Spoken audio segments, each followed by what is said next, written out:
Pitch Anything, an innovative method for presenting, persuading, and winning the deal, by Oren Klaff. Introduction. Picture this. A man named Dennis Walter, an avocado farmer, has worked his entire life under the hot sun. After 35 years of hard work, he's ready to retire. But there's a problem. A huge problem.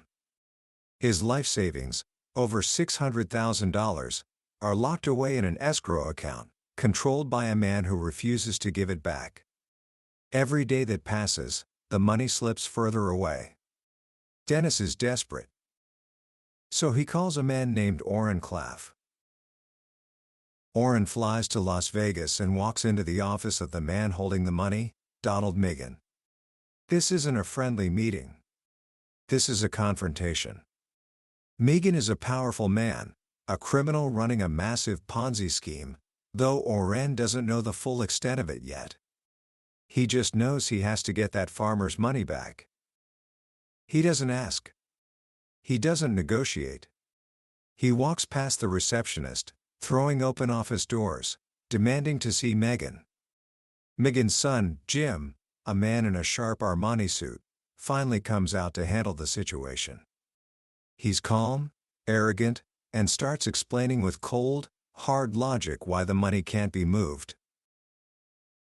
But Oren isn't there to talk logic. He looks Jim straight in the eye and says, "We want Dennis's $640,000, and we are getting all of it back from you, today, right now." What happens next is a masterclass in psychological power. For 6 straight hours, Oren controls the room, not with threats, but with a deep understanding of the human mind. He makes this powerful, arrogant man panic, forcing him to call friends, family, anyone he can think of, wiring the money back piece by piece, $10,000 here, $15,000 there, until every last cent is returned. That day, Oren Klaff didn't just save a man's life savings. He demonstrated a secret method. A way of presenting, persuading, and winning that has nothing to do with being the smartest person in the room, or having the most facts and figures. It has everything to do with understanding one simple, profound truth about human beings. That's the secret we're going to uncover today, from Oren Klaff's incredible book, Pitch Anything. This isn't just a book about business deals. It's a blueprint for how to command attention in any situation. By the time we're done, you'll understand why almost every pitch you've ever heard is fundamentally flawed, and you will learn the framework to make sure your ideas are not just heard, but are wanted, chased, and won. Stay with me, because this is the key to owning the room. Book summary. Have you ever had a brilliant idea? Something you knew, deep in your soul, was a game changer. You prepared for days. You perfected your arguments. You laid out all the logical reasons why it was a sure thing. You walked into the room to present it. And you were met with blank stares. Maybe they checked their phone. Maybe they nodded politely and said, "We'll think about it," which is the professional way of saying, "No, thank you." It's one of the most frustrating experiences in the world. You're making perfect sense, but your message isn't getting through. Why does this happen? Oren Klaff tells us that the answer lies deep inside our brains. There's a fundamental disconnect between the way we send a message and the way our audience receives it. You see, when you're crafting your brilliant idea, you're using the most advanced part of your brain. It's called the neocortex. This is the part that handles logic, reason, language, and complex thought. It's your inner Einstein. But here's the problem. Your message doesn't arrive at the other person's neocortex. Not at first. Before it ever gets to their inner Einstein, it has to get past the bouncer at the door. And that bouncer is a much, much older part of the brain. Oren calls it the crocodile brain. This crocodile brain, or croc brain, is the ancient, primitive part of us that has been around for millions of years. It's not smart. It's not logical. It's concerned with one thing and one thing only: survival. It's constantly scanning the world and filtering information through a very simple set of questions. Is it dangerous? Can I ignore it? Is it new and exciting? Think about it. Your neocortex is talking about things like return on investment, market synergy, and long-term strategic advantages. Meanwhile, the croc brain on the other side of the table is thinking, this is complicated. This sounds like a lot of work. Is it a threat? No? Okay, then I'm just going to mark it as spam and ignore it. That's the disconnect. You're sending a complex symphony, and the receiver is a smoke detector. It only cares if there's a fire. Up to 90% of your carefully crafted message gets discarded before it even has a chance. The croc brain is a cognitive miser. It wants to use as little energy as possible. And if your pitch is too complex, too abstract, or too boring, it won't just ignore it. It will perceive it as a threat to its precious mental energy, and it will actively work to shut you down. So, if we can't win by being more logical, how do we win? We have to learn to speak the croc brain's language. Simple, visual, novel, and non-threatening. And to do that, we have to understand the invisible battle that's happening in every single conversation we have. Oren calls this the battle of the frames. What is a frame? Imagine that you and I are both looking out the same window. I might be focused on the beautiful clouds in the sky. You might be focused on the traffic jam down on the street. We're seeing the same reality, but through different frames. A frame is your perspective, your point of view, your lens on the world. It's the context you bring to any social interaction. And here's the crucial rule that governs every meeting, every pitch, every negotiation you will ever be in. Frames don't blend. They don't merge. They collide. And when they collide, the stronger frame always absorbs the weaker one. Only one frame can dominate the social interaction. The person who controls the frame controls the conversation. Have you ever been pulled over by a police officer? Think about that moment. As those flashing lights appear in your rearview mirror, your logical brain shuts down and your croc brain takes over. Fear, anxiety, you're in survival mode. You roll down your window, ready to deploy your nice guy frame. Officer, I'm usually a good driver. How about a break? But what happens? The officer's frame, what Oren calls the cop frame, is nearly invincible. It's built on authority, power, and social agreement. He doesn't have to explain his power. He doesn't have to argue or persuade. When his frame collides with yours simply crumbles. You are now reacting to him. He's not reacting to you. He owns the frame. That's frame control. This silent battle for frame control happens in every business meeting. When a potential client says, "Thanks for coming in, I only have 15 minutes, that's a power frame. They are setting the terms. They are establishing that their time is more valuable than yours. The typical response is to be deferential. Thank you so much for squeezing me in. And just like that, you've lost the frame collision. You've accepted a low-status position. So how do you win? Oren says you must seize control with a small, playful act of defiance and humor. When the client says, "I only have 15 minutes, you smile and reply, "That's okay, I only have 12. Boom! A frame collision. In that one moment, you've shattered their power frame. You've signaled that you are not a needy salesperson who will do anything for the deal.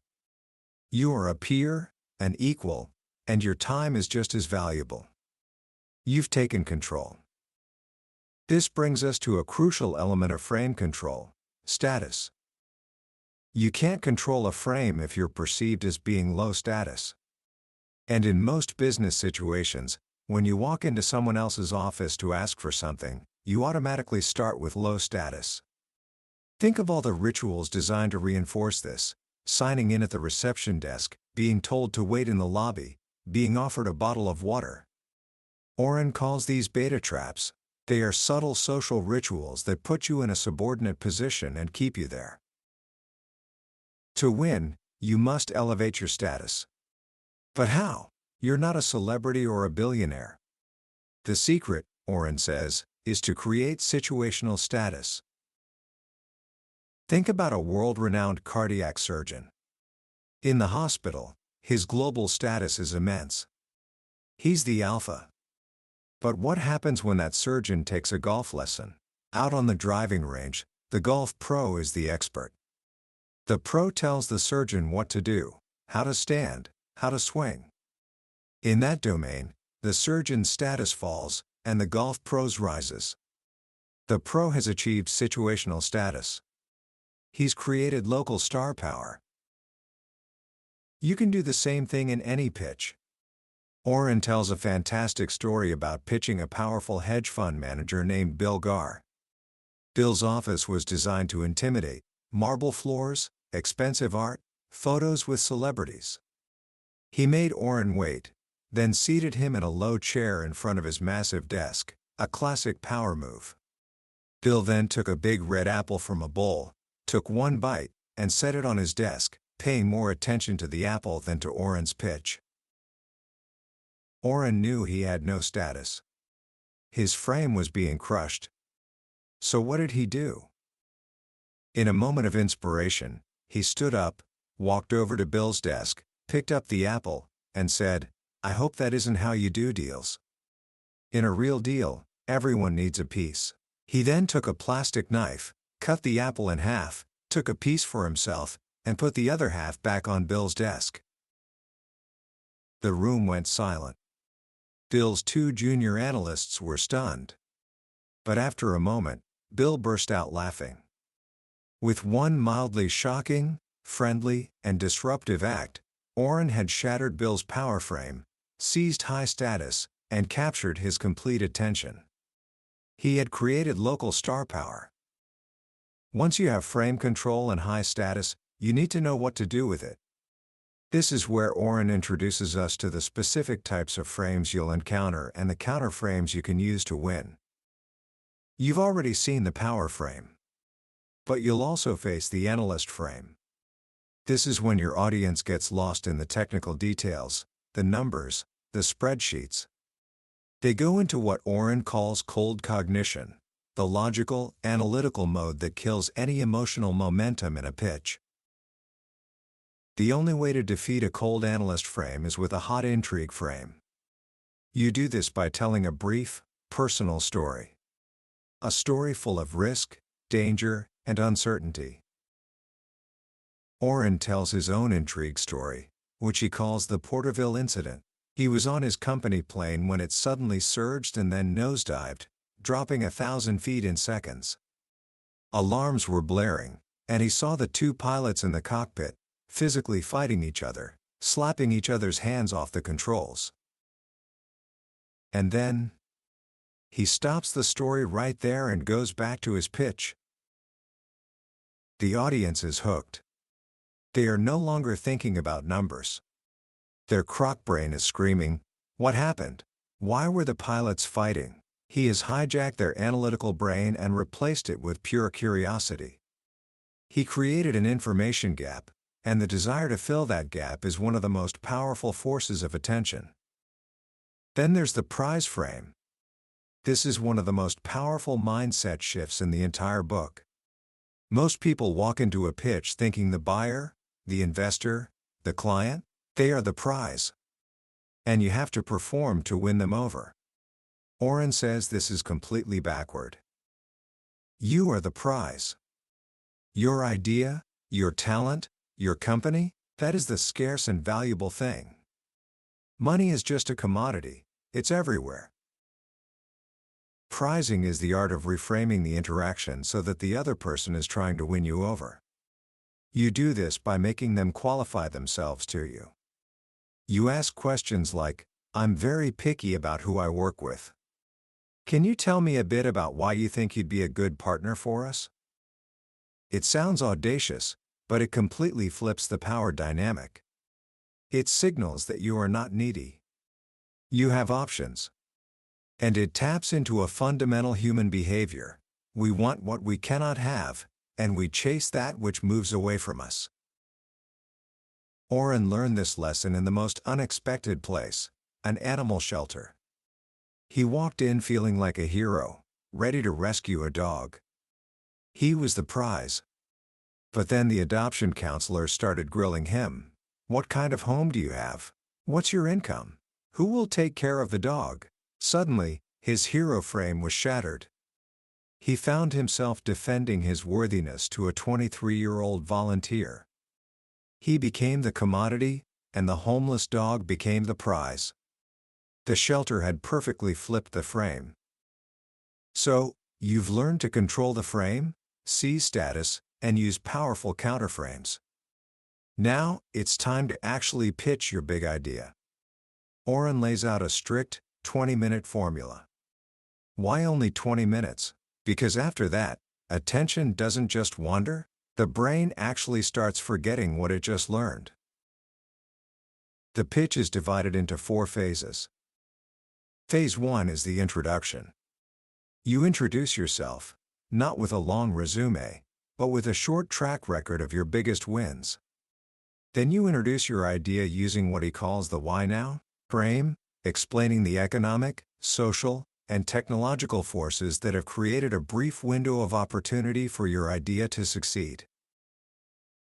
Phase 2 is where you explain the budget and your secret sauce, your unique competitive advantage. But you do it at a high level, avoiding the temptation to dive into the weeds and trigger the dreaded analyst frame. Phase 3 is offering the deal. You explain clearly and simply what they get. And this leads to the grand finale, Phase 4, stacking frames for a hot cognition. A hot cognition is that gut feeling, that instant sense of, I want this, that happens long before your logical brain has had a chance to analyze anything. It's the feeling that drives almost all of our major decisions. To create this feeling, Oren stacks 4 frames back-to-back in the final minutes of the pitch. First, the intrigue frame. You tell a compelling story, like the one about the pilots fighting in the cockpit. Second, the prize frame. You re-establish that you are the prize, and they need to earn their way into your deal. Third, the time frame. You introduce a firm deadline, not because you're pressuring them, but because the market window is closing. The train is leaving the station. And fourth, the moral authority frame. You connect your deal to a higher purpose, something bigger than just making money. Think of Mother Teresa. Her frame wasn't built on wealth or power, but on the unshakable moral authority of helping the poor. It was so strong that it could break the powerful doctor frame and convince top surgeons to volunteer their time. When you stack these 4 frames together, you create an overwhelming emotional event. You short-circuit the target's analytical neocortex and get their croc brain to feel a powerful, undeniable sense of wanting. But even with all of these powerful tools, there is one thing that can destroy everything. One fatal flaw that kills more deals than any other.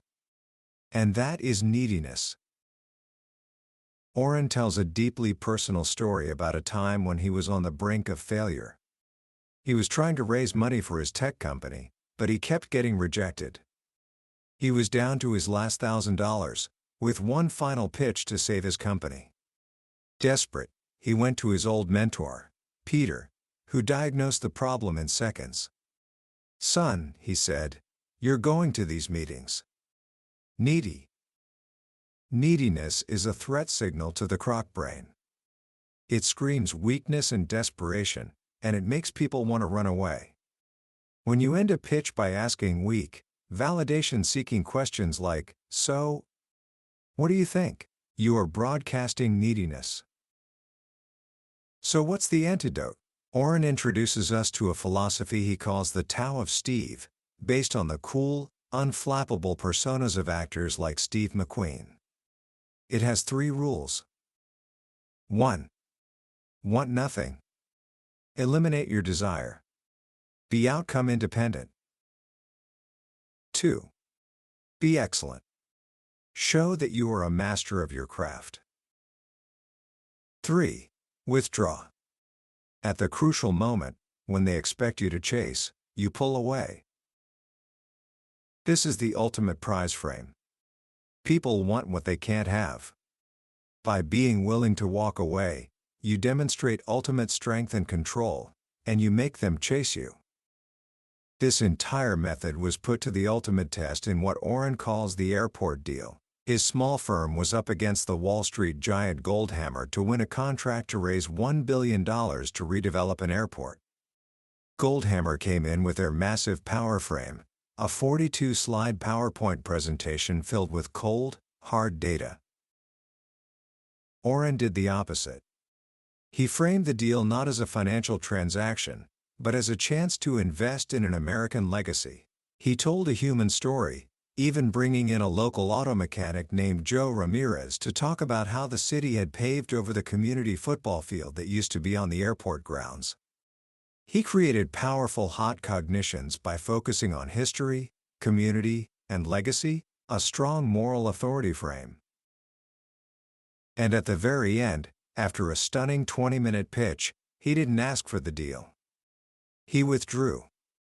He told the committee that if they only liked his idea, they should throw him out, because his team would only work with partners who loved it. His small firm won the billion-dollar contract. The strong method, as he calls it, setting the frame, telling the story, revealing the intrigue, offering the prize, and getting a decision, is a complete system for navigating the complex world of human persuasion. It's not about memorizing scripts, it's about understanding the deep psychology that drives us all. It's a game of frames, status, and attention. And by learning the rules, you learn how to win. Commentary. As we come to the end of our journey through Pitch Anything, it's easy to see this as just a manual for high-stakes business deals. And it is, certainly, one of the best ever written. But I think the true power of Oren Klaff's work goes much deeper than that. What he's really giving us is a new lens through which to see every single human interaction. Think about it. The battle of frames isn't just happening in a boardroom. It's happening when you negotiate curfew with your parents. It's happening when you and your friends are deciding where to go for dinner. It's happening when you ask someone for a favor, or when you're on a first date. In every one of these situations, there is an unspoken negotiation of status, power, and attention. Someone's frame is setting the context for the interaction. What this book teaches us is that you don't have to passively accept the frame you're given. You have the power to shape the encounter. The idea of situational status is incredibly empowering. It means that you don't have to be the richest or most powerful person to command respect. You just have to be the expert in the room, even if that room is just a 5-minute conversation about a topic you know inside and out. You can create local star power. The most profound lesson for me, however, is the concept of eradicating neediness. How often in life do we give away our power because we want something from someone else? We want their approval, their acceptance, their validation. That feeling of needing something from another person is the source of so much anxiety and weakness. The Tao of Steve, wanting nothing, being excellent, and being willing to withdraw, is a philosophy for life, not just for pitching. It's about building a core of self-reliance and confidence so strong that you don't need anyone else's approval to feel valuable. When you operate from that place, people are naturally drawn to you. They want to be a part of what you're doing. So, how can you start applying these powerful ideas right now, in your own life? Let's make it simple. First, just for the next few days, become an observer of frames. Don't try to change anything. Just notice. When a teacher sets a deadline, that's a time frame. When a friend insists on going to a certain restaurant, that's a power frame. When you see a commercial that tells a little story, that's an intrigue frame. Just start labeling these invisible forces. Awareness is the first step to mastery. Second, practice a very small, very low-stakes act of playful defiance. The next time someone asks you a question you don't immediately know the answer to, instead of fumbling, just smile and say, "That's a great question. Let me think about that for a second," and take a deliberate pause. You are subtly controlling the timing and pace of the interaction. You are breaking their frame of expecting an instant response. It's a small move, but it will help you feel what it's like to take control. Finally, think about your own intrigue story. What's a time in your life when you faced a real challenge? A time with risk, tension, and uncertainty. It doesn't have to be a plane crash. It could be the time you had to give a speech you were terrified of, or a time you had to lead a team project that was falling apart. Craft that story. Practice telling it. This story isn't just for a pitch, it's a way of communicating your character and resilience to the world. In the end, Pitch Anything isn't about learning tricks to manipulate people. It's about learning to communicate in a way that respects the ancient, powerful, and often irrational parts of our brains. It's about earning attention in a noisy world, not by shouting louder, but by being more intriguing, more valuable, and less needy than anyone else. It's about showing up with such strong conviction in your own worth that others can't help but want to be a part of your world. That was our deep dive into Pitch Anything by Oren Klaff. We've explored the big ideas today, but let's be honest, a summary is like looking at a picture of a magnificent feast. The real nourishment comes when you sit down and enjoy the meal yourself.